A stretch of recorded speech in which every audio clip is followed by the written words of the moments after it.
guyonan itu, cari 10 orang terbaik yang menulis anti vaksin dan dia nggak mau divaksin secara ideologis, ambil terbaik 10, kasih hadiah umroh. Diam. Ya, gitu.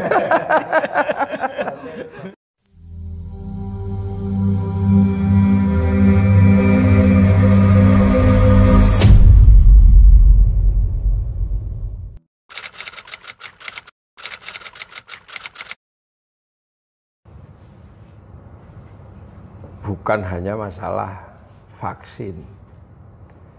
Memang disinformasi itu sekarang di semua hal. Jadi disinformasi itu tidak hanya di dalam masalah vaksin.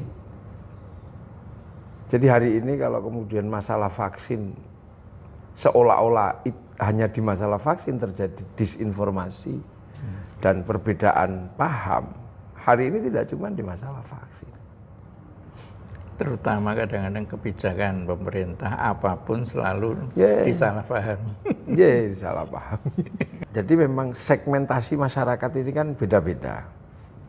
Jadi ada orang yang salah paham, dikasih paham yang salah. Nah, ini yang sembuhnya paling susah. Betul. Kalau orang salah paham aja mudah sebenarnya. Tapi kan memang ada agen. Agen salah paham itu kan ada sekarang. Jadi memang bagian mensalahpahamkan terhadap setiap persoalan yang sesungguhnya itu real. Ya memang titik sekarang ini sistem penyampaiannya punya media yang lebih terbuka. Dari dulu Bung Karno itu kan diiringi oleh 2 isu besar. Satu isu asmara, satu isu komunisme.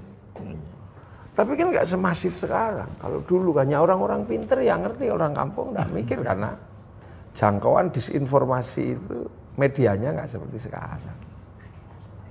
Misalnya itu contoh Pak Harto.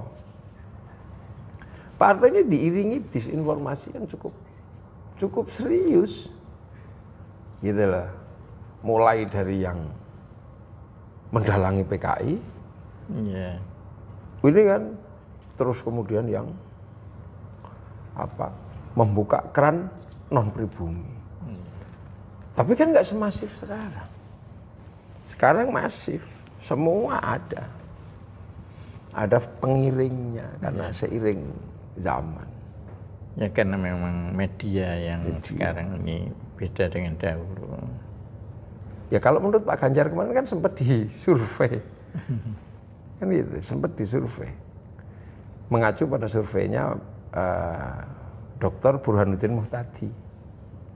Jadi yang menolak vaksin sebagian besar Muslim. Sudah gitu yang Muslim aja yang waktu Pilpres berbeda dengan pemerintah yang sekarang. Tapi kan kadang terus kemudian mereka ini tahu bahwa ini hanya semata-mata proses mendisinformasi untuk bikin instabilitas saja. Nah, apakah instabilitas itu nanti hasilnya adalah renegosiasi, reposisi, atau murni oposisi? Ya agen ini yang paling tahu, gitu loh. Kan itu. Jadi outputnya apa dan sistem pengelolaannya tergantung yang memainkan isu ini. Karena secara makro, orang kalau berpikir dalam kerangka yang lebih makro, orang juga tahu bahwa fenomena ini fenomena internasional. Vaksin ini internasional. Sehingga sempat saya lontarkan guyonan itu, cari 10 orang terbaik yang menulis anti vaksin dan dia nggak mau divaksin secara ideologis, ambil terbaik 10, kasih hadiah umroh. Diam. Ya, gitu. Lo kan dia hadiah umroh. pasti dia akan sadar bahwa pemerintah Saudi pun tidak menerima jamaah umroh ataupun haji yang tidak mendapat sertifikasi sudah divaksin. Jadi kalau sampai di Mekah mereka baru sadar bahwa ternyata vaksin meningitis dan COVID itu satu saudara. Dia kan, Lela ini kan jadi orang lupa bahwa dunia semua juga butuh vaksin. Gitu. Nah, kalau saya sih, kalau ditanya siapa sih sebenarnya yang mendisinformasi vaksin itu, saya lebih suka itu kan para dukun aja saya bilang. Yang khawatir perdukunannya nggak laku gitu, itu gampangannya orang guyon gitu loh. Gampangannya orang guyon. Jadi, ya apapun kan ditolak. Coba kita cerita tentang apa saja, ditolak. Sampai nggak bayangin kan? Ya Amit Sewu ya, Habib Syekh. Habib Syekh itu kan sholawatan, didengerin juga enak. Nggak mau dengerin juga nggak apa-apa. Kira-kira dosanya apa orang sholawatan? Coba sampai lihat. Ada juga yang kasih jempol kebalik. Aneh, ini kan udah nggak masuk akal. Kalau saya sih mungkin masih banyak persoalan dengan orang-orang itu kan. Ya ini memang zaman, makanya enggak usah ya. Saya sih enggak terlalu serius ya terhadap disinformasi itu. Apalagi terkait negara, karena negara itu punya rule of law, rule of game. Tegakin itu aja. Kalah itu ditegakkan, negara nggak akan kalah. Ya. Ya.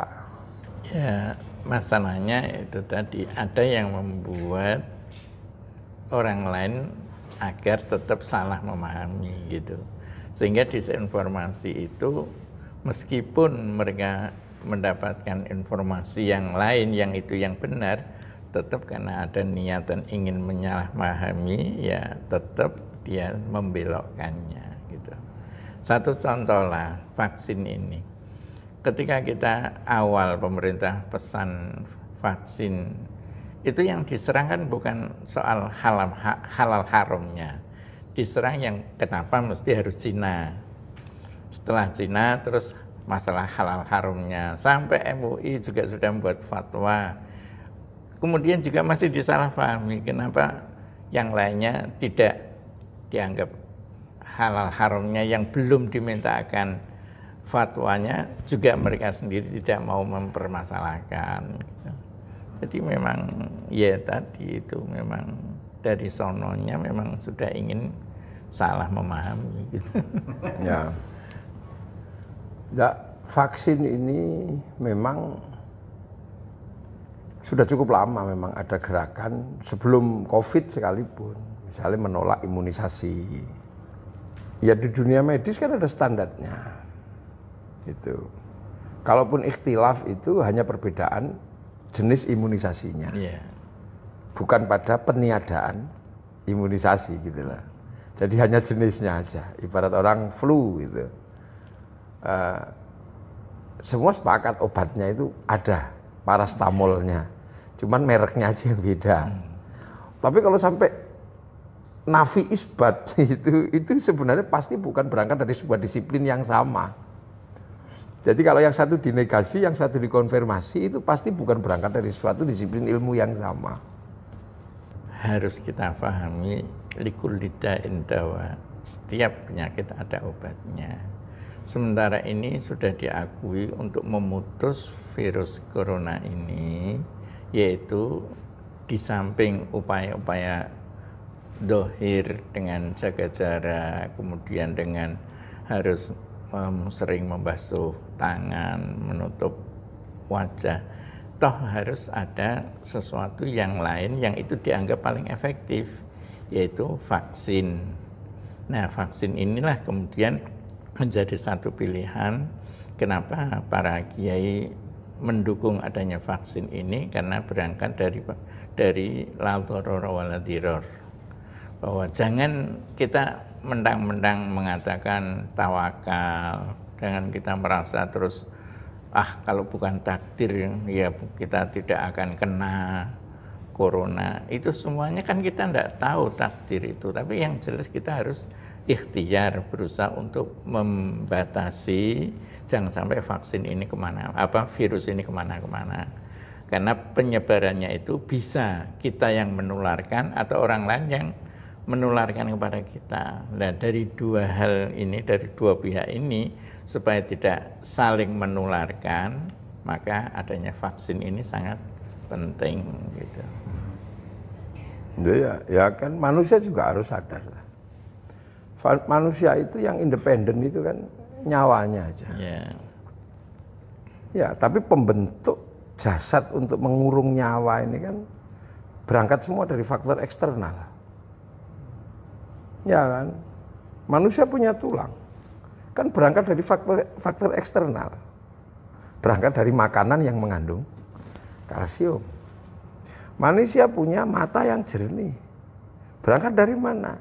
Dari vitamin A, dan itu di eksternal, ada di wortel, ada di apa.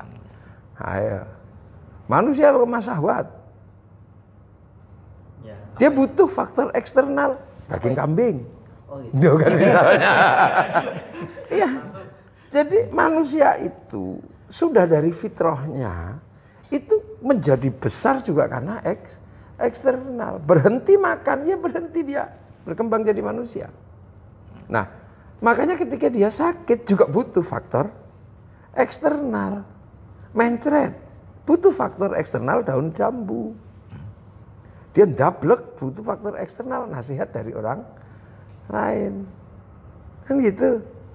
Nah, hal-hal seperti ini lumrah dalam kehidupan manusia. Darahnya bermasalah, dia butuh darah dari luar. Loh, makanya ketika dia sakit, terus tiba-tiba ada faktor eksternal yang dimasukkan untuk nambal sakit itu. Ini kok tiba-tiba melupakan bahwa seluruh manusia itu berangkat dari faktor eksternal. Terus dikaitkan dengan tawakal. Kan nggak bisa. Ini terjadi diskontinuitas berpikir gitu kan. Ini dislokasi gitu kan. Lu aneh kan? Gitu. Ketika dia lapar, dia makan. Dia nggak tawakal. Tunggu aja deh nanti makanannya datang. Enggak kok. Ketika dia rindu, dia butuh wanita untuk yang dirindukan. Gambar aja nggak cukup, walaupun itu sementara. Nah, ketika ada penyakit yang masuk, butuh sesuatu yang akan melawan. Itu kan dari dulu manusia. Cuman manusia ini kan memang kadang itu tadi dislokasi berpikir itu memang terjadi. Itu kan manusia. Loh kok tiba-tiba dalam urusan yang seperti ini terjadi dislokasi itu kan. Ini namanya diskontinuitas. Ada missing link, ada mata rantai yang hilang. Makanya sebenarnya aku nggak takut corona, aku takut sama Allah. Ya semua takut lah sama Allah. Tapi kan urusannya tidak urusan seperti itu. Ya takut nggak takut sama singa juga nggak apa-apa. Wong yang bikin singa Allah. Coba aja tidur dekat singa.